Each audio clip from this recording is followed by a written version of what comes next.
Alright guys, breakfast with Marshall here, getting our energy up. It's going to be a big day today. We got some work to do.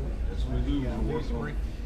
It's really windy outside, guys. I would show you out there, but like you said, now you know why they call it the windy city. That's right, exactly. Yep. So, got my donut here, some yogurt, a bit of coffee. Marshall's got the Belgian waffle, so the undisclosed secret. Made by the hands of your Syrian king. And the finest German waffle irons in Chicago. There we go. You heard it from the king, everybody. What's going on, guys?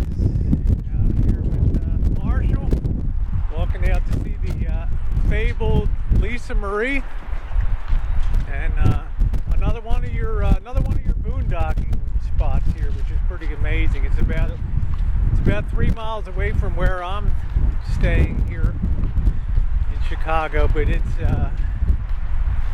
nice. I think I'm probably going to run back and get my hat. Once you pull up to the front there, I'm going to run upstairs and get a hat. Okay. Yeah. And you warm enough? Yeah, I'm okay. Holy crap. This is the windy city, ladies and gentlemen. Yeah, this is windy today, I'll tell you that. So I'm going to get a little extra coverage, go upstairs and get a few more clothes on before we head out. But there it is, looking sharp, looking fine. Yep, looking forward to Lisa Marie. Yep. And I have to say, you probably have 50 boondocking spots here around the city. So we're going to pull up in front, and I'm just going to run upstairs and get I can just sit in the back temporarily here just to pull up front. Stuff. So here's my bed out. Interior. Yep, and I'm just going to sit here while we pull up front. You know what, guys? I'll tell you this, brother. I stepped outside here to go into the Lisa Marie, and I was almost a block of ice after about 5 minutes or so. So I've retreated back to the room here now to get some more clothes, to get a hat, to get some gloves. At least I had sense enough to bring that stuff today. So I'm gonna pop that on. You can also see my wind booty that I'm using here, and it's a sock doubled over a few times on itself, hooked into the stereo microphone. The Olympus stereo microphone, and as long as you have a really good connection up here, then you won't have the clicking and rattling.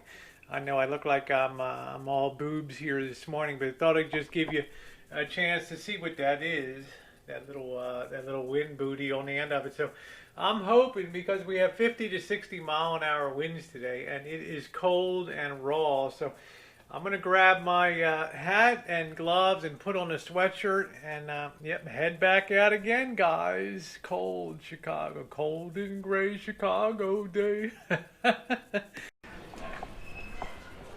So I didn't until the last day that I should have done everything once.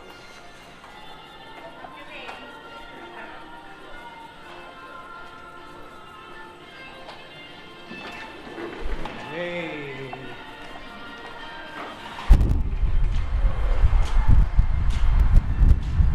I feel a little warmer now. I came out, and after just walking across the parking lot here, I couldn't believe how chilly I was. So I'm all bundled up now with extra gear and everything. Time to pop in the Lisa Marie here. Let's head in. Here we go. Marshall's got everything all set up, looking good, looking fine in the Lisa Marie. Now I've got, there's your charger. Now I've got myself all bundled up for Windy City? I'm from California. I don't do cold, so, so I'm gonna get in here and get belted in. We'll get on our way. We got a lot of errands and stuff to run today. It's kind of a pay it forward day today, huh? A little bit on the fabled Lisa Marie here. Marie, it cost a lot of money to bring the Assyrian king on location. Forget what I was saying, right? And the bottom line is, you're in the van that's only financed by the biggest banks. The Assyrian king only gets financed by the biggest ballers. And Rosie here, she's the biggest baller. She is the boss in Santa Rosa, California, Daddy. Ain't no boss here. Just a fun chick who likes to kind of pay it forward. I know you will the same one day when you Yes, get I will. you get down to Houston and you get yourself rocking and rolling down there, because you are not a ham and egger, buddy. Look how quiet this Lisa Marie is. That's what I told you before. When you came from Arkansas up to Chicago on the road, you could not really even hear any of the road noise outside. So, yeah. All right, guys, we are on the road in the Lisa Marie. I only brought about $60 with me, so I need to go get some money of mine. We'll head down to the bank. And yep, guys, going to be a full day today of activities. Way too windy to go any touring or anything today, but boy, I'm glad I brought some heavy clothes. I don't know how you do it, just running around in the sweater and all that stuff. Yeah. So, all right, Guys. happy Thursday. Yes. Giving the suspension a good try out, and I have to say, one of the things that always impressed me was the quietness of the rig. As I was saying, when you came up the road from Arkansas, Little Rock, up to Chicago on the highway, I remember I called Jen over and I said, "Do you hear any road noise?" She's like, "No." You know, because on mine you hear road noise and stuff. So, all right. Well, I picked up a little spending money for myself to pick up the odd trinkets and souvenirs and things like that here in Chicago. Get a couple T-shirts and stuff. On the highway now in Skokie, Illinois. That's right, ladies and gentlemen. Hard to get used to seeing rust. You never really see that in California. No such thing as rust. But it's after rush hour now. It's about 10:15, 10:20 a.m. Yeah. Gonna head over to Home Depot. Gonna focus on the rig today and getting making sure the water tank system, getting that checked, and that's something that has to be done very delicately, because the plastic on these water tanks, being food grade plastic, they're a very brittle kind of inert plastic. All right, rolling along the road in the Lisa Marie. All right, guys. You say the best of the best, huh? The best in the world, the best rig ever produced, the best city, the king and queen side by side. Eat your hearts Oh out. my God, I'm getting elevated more and more. So You might like all right, it. You see, might not. Jen, you wish you were here, right? Oh yeah, my beautiful BBW Jen. I miss you, Jen. I can't wait to see you in Vegas, baby. Right, there it is. Beware, be warned. All right. I don't think anybody's more into Class B camper vans than you are. Not necessarily conversion vans, not cargo vans, things like that, but the traditional, what you call an RV that has all the services. It has the kitchen, it has all the toilet, it's got the wet bath and all that.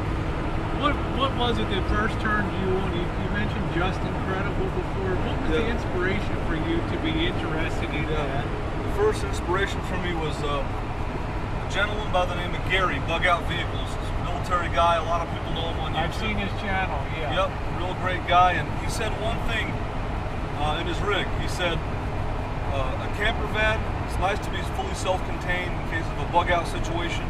And even if it's not a bug out situation, say you lose your job or whatever, it's a homeless insurance policy. And that's all I had to hear is those three words, homeless insurance policy. And then that sold me on a camper van. That was pretty much it. You know, you could have gotten a small Class C, you could have gotten a small A, but why did you chose the Class B, the camper van? You didn't choose a cargo van, you didn't choose a conversion van, you chose a camper van. Why did you do that as opposed to the...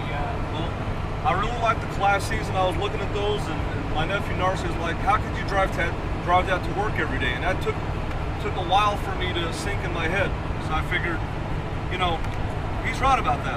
I need something that I can use daily. And then when I saw these camper vans, as beautiful as they are, and the fiberglass top, they're made really good, insulated, it was a no-brainer. I knew that I had to get the Class B van. I always like the build quality, because we're going down the road here.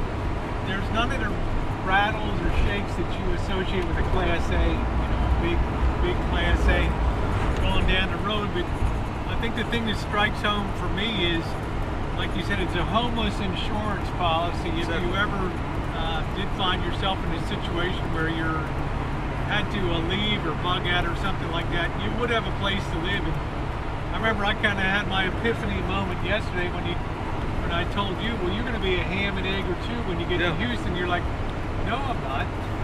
No, I'm not. Because a ham and egger is not defined by the work you do; it's defined by the money you keep after you pull your paycheck and stuff. And it suddenly all clicked into me that how awesome that the money you make, instead of paying it to the man in Brampton, I'm still going to be custom made, styling and profiling in the Lisa Marie.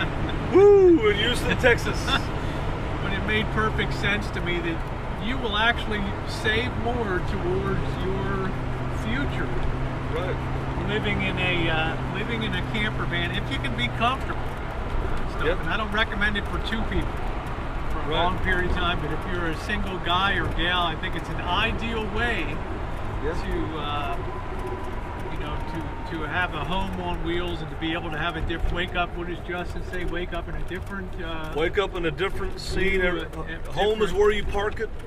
Wake up in a different background. Exactly. So, it started to make more sense to me when I came out and could talk a little more than just texting back and forth on the phone and trying to figure that out. So I think it's pretty good. I like I'm attracted to the benefits of the Class B now because I like the fact that you can go into, like, I can't take the Rolling Rancho to a hotel and possibly hope to escape the night boondocking. They're all here.